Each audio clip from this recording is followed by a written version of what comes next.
न्यायालयाने निर्दोष मुक्त केलं। त्यानंतर विक्रम भावे यांना सुद्धा न्यायालयाने निर्दोष मुक्त केलं। असं सगळं असताना आरोपी क्रमांक 2 आणि 3 शरद कळसकर आणि सचिन अंदुरे यांना 302 आणि 34 खाली दोषी व्यक्त करत न्यायालयाने जन्मठेपेची शिक्षा दिली आणि 5 लाख प्रत्येकी दंडाची सुद्धा शिक्षा केलेली आहे। दंड न भरल्यास 1 वर्षाची आणखी एक कारावास होईल असा आज आदेश झालेला आहे।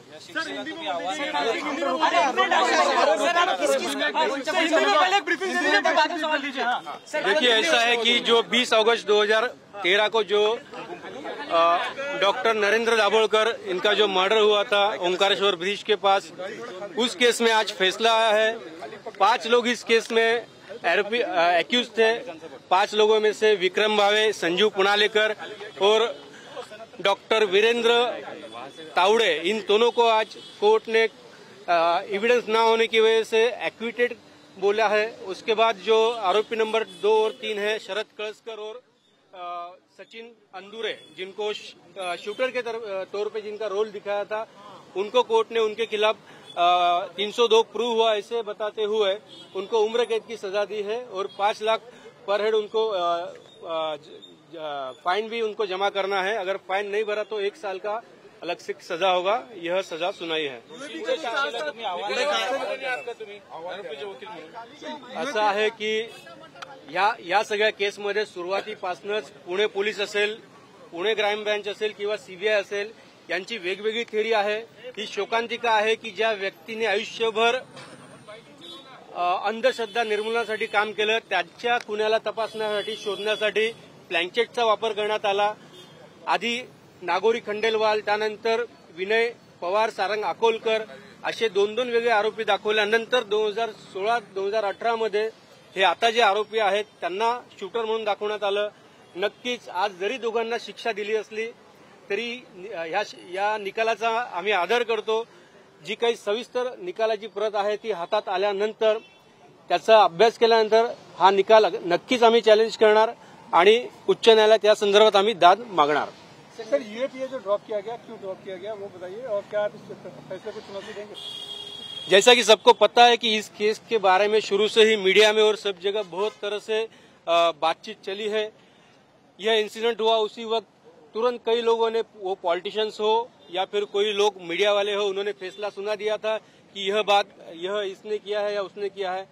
इस केस में यूएपीए लगा था, लेकिन यूएपीए लगने के लिए जो क्राइटेरिया जरूरी है, टेरर एक्ट के अंडर जो आता है, ऐसे कोई भी यूएपीए के क्राइटेरिया में केस बैठती नहीं है, ऐसे कोर्ट ने कहा है।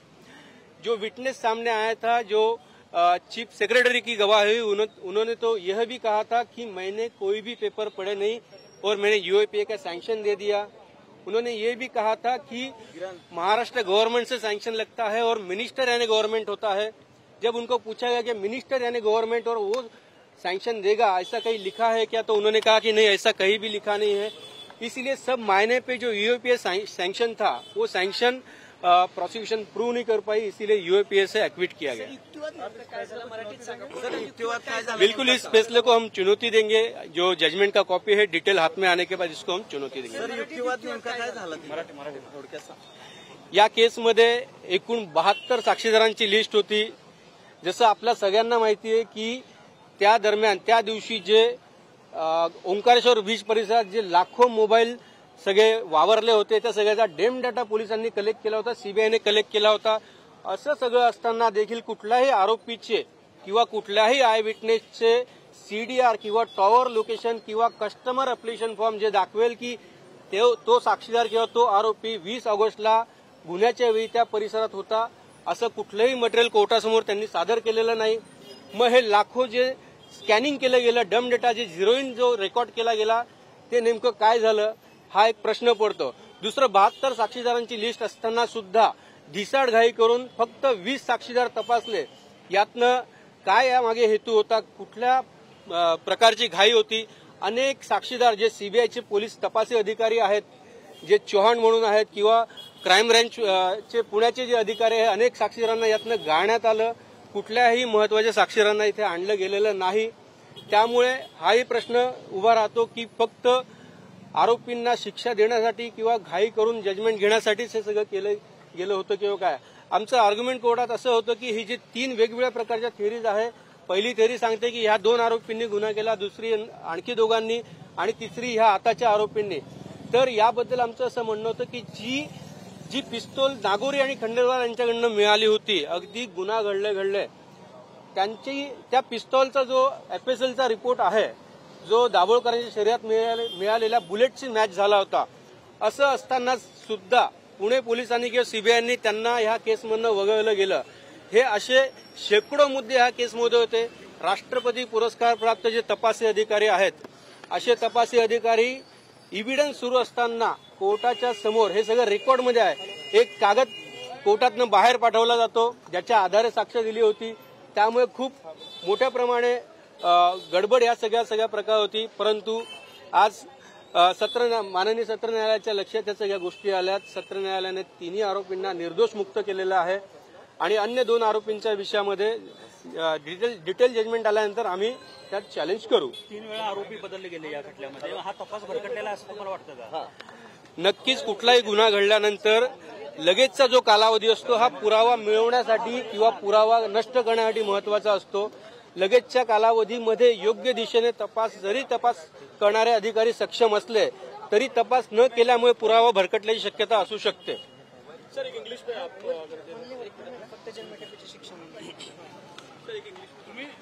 समाधानी आहात काय निकालावर? असं आहे की सविस्तर जजमेंट हातात आल्यानंतर हा चॅलेंज करायचा किंवा कसं हे आम्ही ठरवू. नक्कीच आम्ही समाधानी नाहीये, पण न्यायालयाचा आम्ही आदर करतो. निर्णयाची प्रत पाहून पुढची दिशा ठरवू. नाही, असं आहे, ह्या केसमध्ये UAPA लावला होता. UAPA म्हणजे टेरर ऍक्टचा आहे. 120B यामध्ये होता कॉन्स्पिरसी. जर सगळ्यांनी मिळून कॉन्स्पिरसी केली अशी जर केस होती, 3 सुट्ट्या, याचा अर्थ काय? त्यामुळे सविस्तर पाहिलं होतं. तिघांना सोडलं, 2घांना जन्मठेप, नेमकं काय नाही, त्यामध्ये असं आहे कोर्टाने शिक्षा 2घांना दोषी आहे असं सांगितल्यानंतर कुठल्या आधारावर सविस्तर जजमेंट आजच मिळणार आहे. त्यांच्या विरोधात पुरावे मिळाले दोन्ही शूटरच्या, असं कोर्टाने सांगितलं आणि त्या आधारे दोषी ठरवलं. आणि दोषी ठरवल्यानंतर कोर्टाने सांगितलं की तुम्ही शिक्षेवर आर्ग्युमेंट करा. 302चे दोषी म्हणजे 2च प्रकारच्या शिक्षा आहे, लाईफ आणि डेथ. अशा वेळी आम्ही आर्ग्युमेंट केलं की ही रेअरेस्ट ऑफ रेअर केस नाहीये. कुठले ब्रुटॅलिटी किंवा जे काही मार्गदर्शक तत्वे सुप्रीम कोर्टाचे आहे रेअरेस्ट ऑफ रेअर केसचे, हे यामध्ये नाहीये. त्यामुळे ते ऐकून कोर्टाने सुद्धा आमचं म्हणणं मान्य केलं आणि जन्मठेपेची शिक्षा सुनावली. नाही, परिस्थितीजन्य पुरावे नाही म्हणता ना, आय विटनेस होते या केसमध्ये. कोर्टाने सफाई कामगारांची ती ग्राह्य धरली. 2 आय विटनेस या केसमध्ये होते. एक किरण केशव कांबळे आणि आणखी एक त्याच परिसरात राहणारे गृहस्थ होते. त्या 2 आय विटनेसची साक्ष आता नेमकं कोर्टाने काय कन्सिडर केलं हे जजमेंट पाहिल्यावर फाशी नेमकी देता येणार नाही असं सांगितलं कोर्टानं, पण त्यावेळेस युक्तिवाद काय केलं कोर्टानं, त्याच्यासाठी काय रिझन? आम्ही कोर्टाला सांगितलं की ही केस जी आहे ही दुर्मिळातली दुर्मिळ केस ज्यामध्ये फाशी दिली जाते. कॅपिटल पनिशमेंटसाठीचा जो हे आहे क्रायटेरिया त्यामध्ये बसत नाही, म्हणून कोर्टाने सांगितलं फाशी देता येणार नाही. सविस्तर जजमेंट आल्यानंतर आम्हाला कळेल कुठल्या ग्राउंडवर त्यांना शिक्षा दिलेली आहे. आणि नक्कीच आमचं जे म्हणणं आहे की ज्यावेळी 3 वेगवेगळे सेट दाखवले जातात आरोपीचे, त्यावेळी कुठल्याही आरोपीने ते केलं हे निश्चितपणे सांगता येऊ शकत नाही.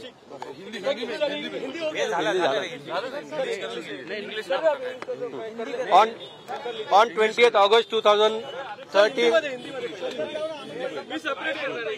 इकडे बघू का, इकडे बघू, बघू कोण आहे, इथेच बघू. 20 अगस्त 2013 को जो ओंकारेश्वर ब्रिज पे डॉक्टर दाभोळकर इनका सुबह 7:15 साढ़े 7 बजे गोली मार के हत्या की गई, उस केस को 2018 में इसमें कुछ लोग पकड़े गए. 5 लोग एक केस के लिए ट्रायल फेस कर रहे थे. 5 में से 2 आरोपी को आज कोर्ट ने सजा सुनाते हुए बाकी 3 आरोपियों को बाइज्जत बरी किया है. उसमें जिनको सजा सुनाया है उनके ऊपर इल्जाम ऐसा है कि उन दोनों ने गोली उनके ऊपर चलाई थी, डॉक्टर दाभोलकर इनके ऊपर, सचिन अंदुरे और शरद कळसकर, इनको आज दोषी करार किया गया और उनको उम्र कैद की सजा दी गई. अनेक प्रश्न विचारले. Actually, the detailed order is not yet received to us. We will see it. But the thing is that when the sanction officer has been examined on oath, at that time he has deposed that he has not gone through the entire set of papers. There were mostly thousands of papers, means 7,000 to 8,000 papers are there in the charge sheet.